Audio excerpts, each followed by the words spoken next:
沙特的廉价航空一点都不廉价。我们打算在回国前把更多的时间陪一下大龙的妈妈，还有家里人，所以我们就把吉达所有的东西全部打包好了。因为时间安排的关系，所以我们在选择航班的时候，当天只有这一个航班。但是这个航班呢，它是一个沙特的廉价航班。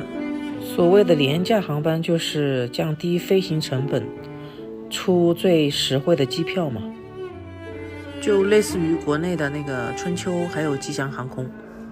我们在坐飞机的当天就把自己的车和行李，一大部分行李就通过物流公司让他们就是运到埃帕那边，我们就带了自己的随身3个小行李。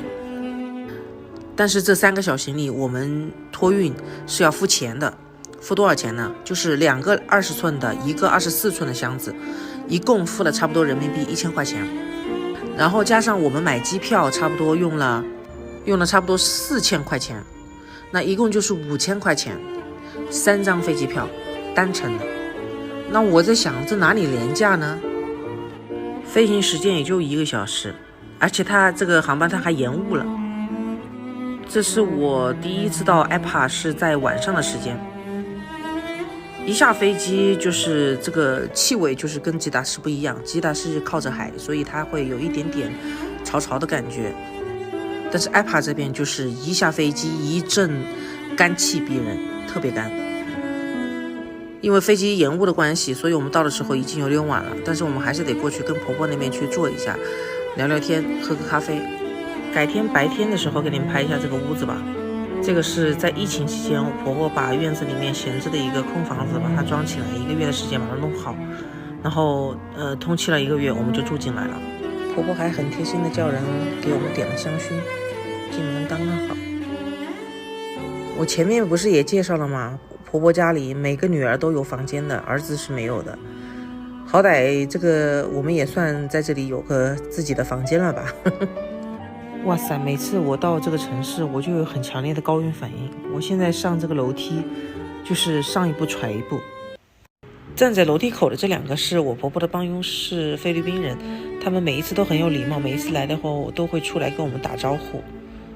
我们刚刚到，大龙的姐姐就带着2个孩子回家了，她的2个孩子胖嘟嘟的，特别好玩，每一次跟我打招呼都把我撞翻了。肉肉天天都在说啊，要去见他们，想跟他们玩，但是只要是在一起的时候，他们就是一天干3架都是少的。刚见面的头半个小时是最相亲相爱，后面就不行了，太累了，这个飞机坐的比开长途车还累。好了，散会。在沙特阿拉伯走亲戚，那不叫走亲戚，那叫熬亲戚。我们不是过2天又要去婆婆那边嘛，埃帕，所以就是这边我们在临走之前呢，就想去看看那个肉肉的班主任。肉肉的现在的班主任就是肉肉的表姐，也就是我老公大姐的女儿。转到她班里已经是第3转了，因为她的表姐班里的孩子都是差不多5岁左右的，我们肉肉连3岁都没有，所以一开始就没有选择去她班里。哪知道虽然他班里的孩子年纪都特别大，但是肉肉反而在那边相处的特别好，因为女孩子特别多，所以这次过去我们就不想提前1天打招呼，因为如果打了招呼他们会准备一些待客的东西，我觉得挺麻烦别人的，我们就想表达一下心意，送个礼物给那个肉肉的表姐。哪里知道去了以后，大龙的大姐就不让我们走了，这他刚好当天是请他亲家吃饭，因为家里不是刚满月一个小朋友嘛。然后进门的时候，我老公进了右边，我进左边，就分开掉了。这是我头一次在大姐家里一个人在女宾这边，这个时候就是检验我阿拉伯语的时候了，因为他们的英语不是特别好。我跟我老公互发微信，就是他也想走，我也想走，但是又不好意思走，又不能走。我老公跟我发微信，那就吃一点点，吃一点点走。结果晚饭是到了11点钟开始吃，我就花了1分钟的时间扒了几口米饭。肚子是真撑啊，前面还给我吃了很多甜品。去沙特人家里做客的话，如果对方没有给你准备吃的，那就是不给你面子；如果人家准备了吃的，你不吃的话，那就是你不给他面子。反正肉姐又是去了个寂寞，每次都这样子。散会。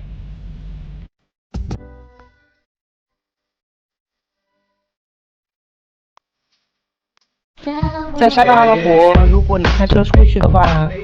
在不下车的情况下，你可以买咖啡、冰淇淋、茶、饮料，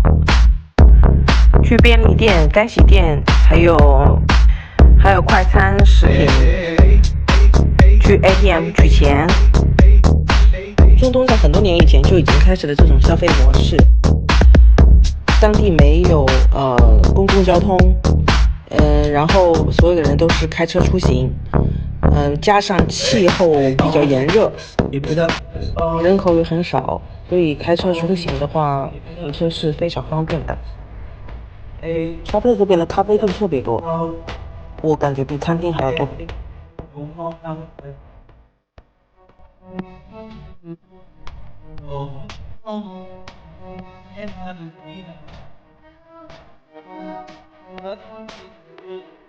像这种打包的咖啡，2杯拿铁的话，价格是在26块钱，26沙币，人民币差不多50块钱吧。像这种咖啡站沿路还有很多。Here's what I want you to do. Come a little closer